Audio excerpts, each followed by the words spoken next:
Every single day, we're navigating this incredible digital world, one that's full of amazing opportunities, but also, let's be honest, a lot of hidden dangers for our data.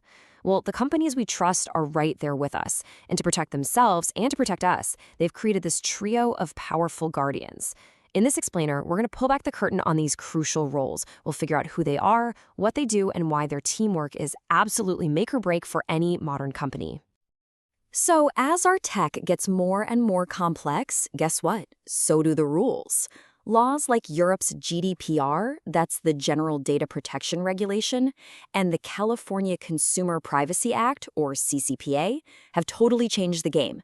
It's a high-stakes environment now, and companies have to get data protection right. This isn't just about good practice anymore. It's about survival. And the stakes here, they're just mind-bogglingly high. By 2025, the projected global cost of cybercrime every single year is gonna hit $10.5 trillion. With that kind of money on the line, it is no surprise that these specialized leadership roles have become completely essential. All right, so here's our game plan. We'll start by looking at the wild, complex world these leaders have to deal with. Then we'll meet the leadership trio. After that, we'll dig into where their jobs overlap and create a little tension. Then we'll see why collaboration is really the only way forward. And finally, we'll wrap up by understanding what a truly future-proofed organization looks like. So, let's set the scene. In today's business world, data isn't just some part of the business, it is the business.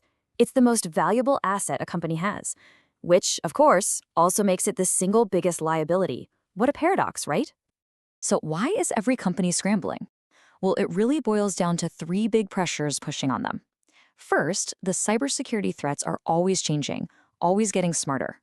Second, people like you and me, consumers, we are way more concerned than ever about how our data is being used. And third, the list of compliance rules from governments all over the world is getting ridiculously complicated. To handle all this pressure, companies rely on these three key executives. But, instead of just their boring titles, let's think of them as archetypes. We've got the architect, who builds the systems, the guardian, who protects them, and the diplomat, who has to navigate all the rules. First up, we've got the CIO, our architect. This is the master planner, a tech generalist who's in charge of designing and building the company's entire IT framework. Their main job is to use technology to push the business forward, to make things happen, from sales to operations. Next up is the CISO, the guardian. This is the security specialist, right? The vigilant protector who stands guard at the digital gates. Their mission is crystal clear: defend the organization's data and systems from every possible cyber threat out there. And finally, we have the Chief Privacy Officer, or CPO. Sometimes you'll hear them called a Data Protection Officer, or DPO. This is our diplomat.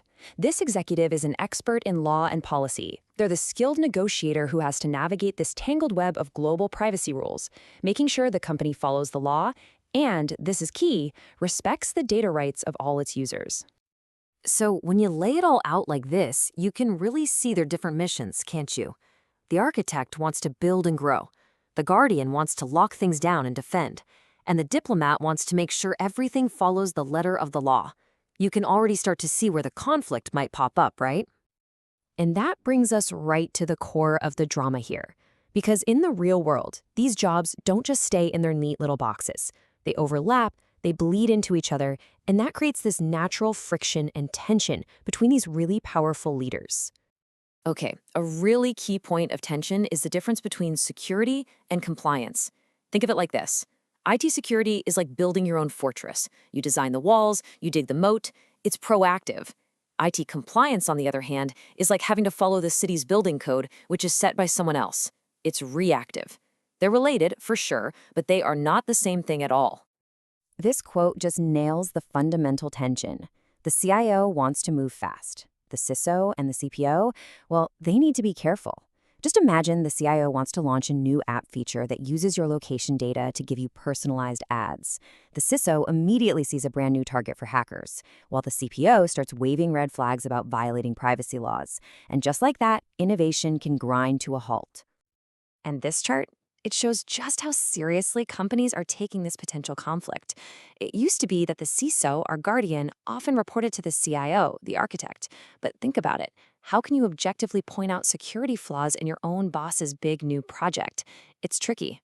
So, to make sure they're independent, we're seeing this massive shift where the CISO now reports directly to the CEO or even to the board of directors.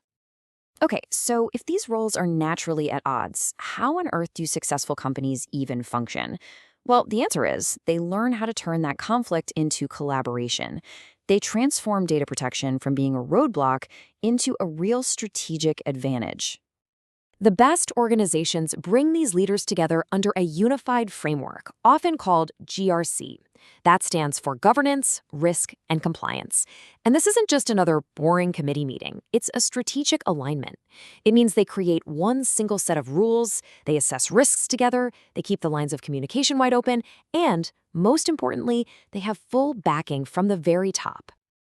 And here's the crucial point. When the architect, the guardian, and the diplomat work together to build security and privacy into new products from day one, you might hear this called privacy by design, these functions stop being seen as just a cost. They actually become a value driver. They become a reason that customers trust the brand.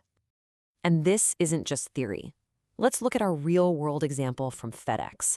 See how the global head of privacy, our diplomat, isn't just off in some silo?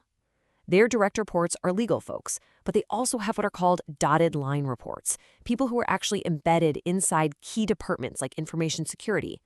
This kind of structure makes sure they're not some outside department just saying no, but an integrated partner helping build things the right way from the very start. All right, let's bring this all home. Why should this internal corporate dynamic matter to you as a customer or an employee or maybe an investor? Because believe me, it has very real consequences for all of us. I mean, look at this. The world of privacy law isn't just moving, it's accelerating like crazy. From the first EU directive back in the 90s to this explosion of laws after GDPR hit in 2018, the message is loud and clear. Data protection is no longer optional. This relentless pace makes the role of the diplomat, the CPO, more critical than it has ever been. At the end of the day, a company's resilience in the 21st century, its ability to withstand attacks, to adapt to new rules, it's all built on a foundation of security and trust. And that foundation is only as strong as the collaboration between the architect, the guardian, and the diplomat. So, what's the bottom line here? When this trio works in harmony, the value is immense. The brand's reputation gets a boost, financial and legal risks get slashed, customer trust goes way up, and the company gains a seriously powerful competitive edge. And that leaves us with one final big question. Every single company you do business with, every app on your phone, has this trio working behind the scenes. Their harmony or their conflict directly impacts the safety of your personal information. So think about it. Are the guardians of the companies you trust working in sync?